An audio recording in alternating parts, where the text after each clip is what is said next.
Peggy 16.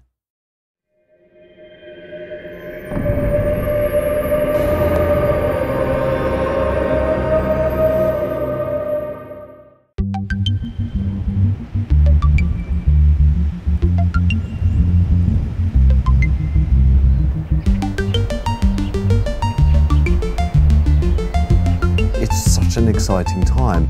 And you know why it's so exciting? It's because we're actually changing Fable 3. We're moving more towards the action-adventure and we're diminishing a little bit the RPG. We still love RPGs, we still adore RPGs, but we also love the drama and the excitement that action-adventure games bring. We've got a completely new GUI system. I know this sounds boring, but those two-dimensional lists that role-playing games have, I hate. The GUI is new for Fable 3 in that it's going to be 3D and interactive in a very 3D environment. So you'll be able to walk through the GUI and treat it as if it's just another part of the Fable world. Here's a level that's had a little bit of polish put into it with nice buildings which pop up to show you that you can have a little look at them.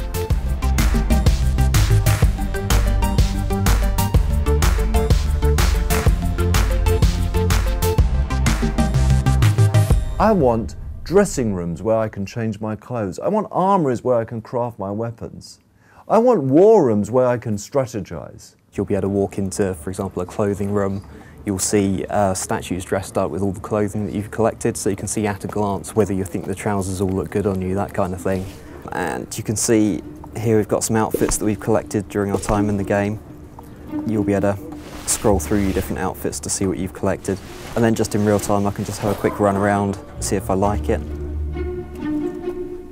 One of the things about Fable is the humour.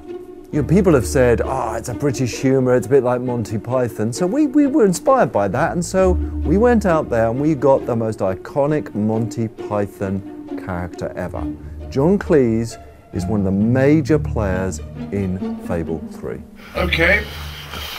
Now I've got some strange man in here who's moving around. I played Jasper, who is the butler at the royal palace, and he was originally butler to the king who's gone all wrong, the naughty one.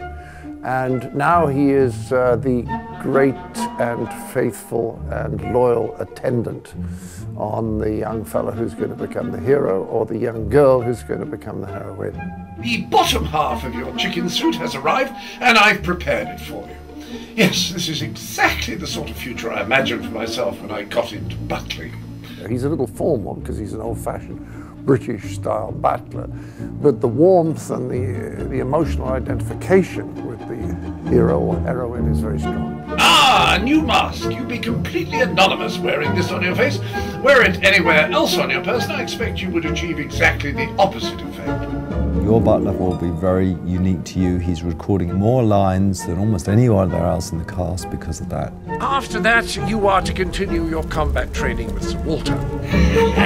You start Fable 3, it's kind of like you started Fable 1 and Fable 2. You start fairly powerless, and what you've got to do is you've got to bring together followers to overthrow this tyrant king. On your journey to overthrowing that king, you're going to make people promises. And I love the relevance to today, because what you'll find is the promises you make are going to have to be fulfilled. But just like presidents and prime ministers in today's world, it's so hard to keep those promises. The trouble with most leaders is that ultimately they just want to be in charge. And they may cover it up under the feeling that they want to do good or make these changes, but basically they just like being top dog. And then about halfway through the game, you become king or queen. You rule Albion. It's that feeling of power, of dominance. You know, we've all asked ourselves this question, well, if I was in control, I would change this. Well, now with Fable 3, you have that choice. As I play through Fable, sure enough, the experience is what the Fable fans will love, absolutely. But also, there's an element of uniqueness here, which I feel lots more people enjoy.